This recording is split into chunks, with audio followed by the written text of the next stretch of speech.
बिस्मिल्लाहिर्रहमानिर्रहीम। आज हम शुरू कर रहे हैं class 8 subject English. Point number इसकी 9 हम शुरू करेंगे। Star speaks to man. तो इसमें है as the crown of creation man's duty is to watch over the bounties of nature and share them equitably. It is a pity that his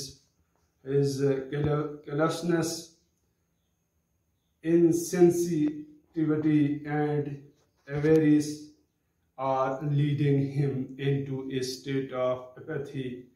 Destruction of humanity can be avoided by rekindling love, kindness and the spirit of unity among men before it is too late.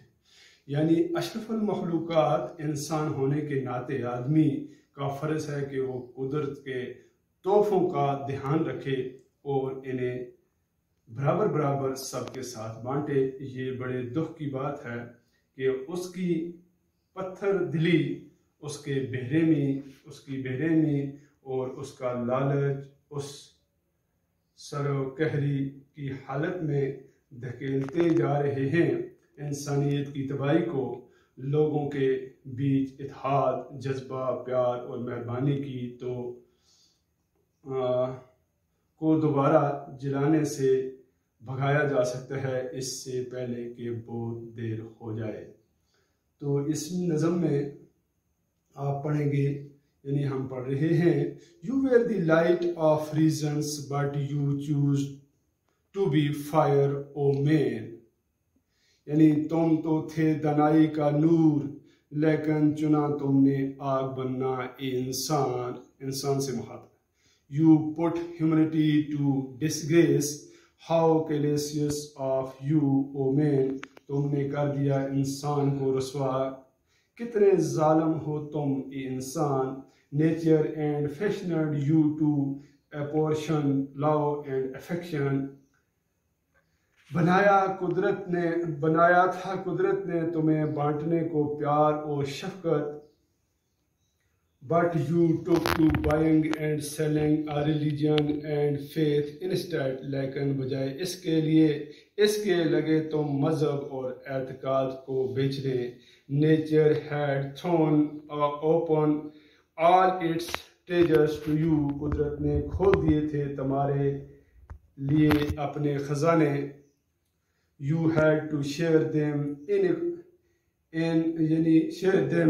equitably, but you sat serpent like on them. तुम्हें बांटना था उन्हें बराबर बराबर, लेकिन बैठ गए तुम उन पर सांप बनकर। One word, one mankind, as close to one another as the nail to the flesh. एक दुनिया, एक इंसानियत हैं, एक दूसरे के उतने ही पास जितने के नाखून और गोश्त। Who when ignited the fire of division and duality in your mind, फिर किसने लगाई तकसीम और दूरेपन की आग तुम्हारे अंदर।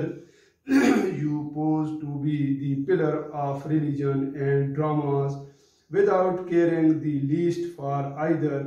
धर्म और मजहब के सतून होने का करते हो तुम दिखलावा, बगैर एक दूसरे की परवाह किए। Seeing your shameful deeds, humanity has fallen into lament.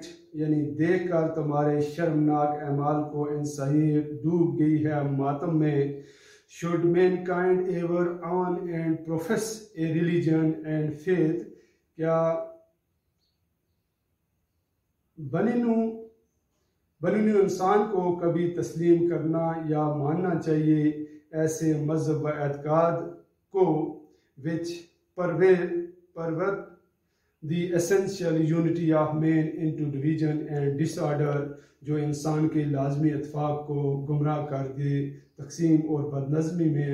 To mischief and disruption you have given the name of religion and patriotism. फसाद और हलल अंदाजी को तुमने दिया है धर्म और हुब्बुल वतनी का नाम। That which you call awakening is a stupefying hang over यानी वो जिसे तुम कहते हो जा गिरती, वो है बहका देने वाले नशे का असर। Your own misdeeds have diluted you and you grumble against fate. तुम्हारे अपने बुरे अमाल ने दिया है तुम्हें धोखा और तुम बड़बड़ाते हो किस्मत के खिलाफ। Still pursuing the hackneyed ways, how can you free across. उन्हें भी चलते हो तुम अपने पुराने ही रास्तों पर, तो कैसे याद लगोगे तुम। Your heart restlessly vibrating, your vision clouded by fantasies. तुम्हारा बेचैनी से धड़कता है दिल ख्याली सूरत गरी से धुंधली बड़ी पड़ी तुम्हारी निगाह। All this is a fanciful dream, now wake up O man wake up. ये सब है ख्याली ख्वाब, अब जागो इंसान जागो। Friends and mates who shared your woe like parts of your own heart, यानी दोस्त और साथी तुम्हारे जो बांटते थे दुख को तुम्हारे अपने दिल के हिस्सों की तरह। How could you tear their hearts to piece, you bloodthirsty man? कैसे कर सकते हो तुम इनके दिलों के टुकड़े टुकड़े, एक खून के प्यासे इंसान। In your own garden you cut the roots while watering twigs and leaves. अपने ही बागीचे में तुम काट डालते हो जड़ों को जब दे रहे होते हो शाखों और पत्तों को पानी। Your own home you ransack and ravage and tear apart. अपने ही घर को तुम लूटते हो उजाड़ते हो और कर देते हो टुकड़े टुकड़े। तो ये थी एक नज़म, तो आपको यानी अंडरस्टैंड होगी। आप इसको रीड करेंगे, इसकी वीडियो को बार बार पीछे करके फिर दोबारा इसको सुनने की कोशिश करेंगे ताकि आपको इसका मीनिंग समझ आए। उसके बाद हम क्वेश्चन आंसर का सिलसिला शुरू करेंगे।